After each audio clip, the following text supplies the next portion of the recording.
Ең қайырлы күндерден жұма бүгін, Құдайыңа жан берген тұра жүгін. Бұл күндердің патшасы жұма деген, ғапыл болып жатпашы күнәменен. Жүр, мешітке барайық Алла үшін, одан шұғыл халайық, бар ма ісің? Ажыратқан жан біліп ара жігін, Құран сөзі мәңгілік жаназығың. Мешіт жаққа жөнелер жұма бүгін, 10 сауапқа кенелер бір адымың. Құрғалмаңыз сауаптан, асығыңыз, құлдығына жаратқан бас ұрыңыз. Жығылайық сәждеге жамағат боп, жан тұрғанда кеудеде аманат боп. Үміт еткен Алланың рахымынан, есің болса қалмағын қапымынан. Құтылу ғазаптан асығыңыз, қорғануды тозақтан рас ұғыңыз.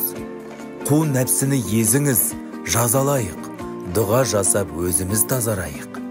Ең қайырлы күндерден жұма бүгін, Құдайыңа жан берген тұра жүгін.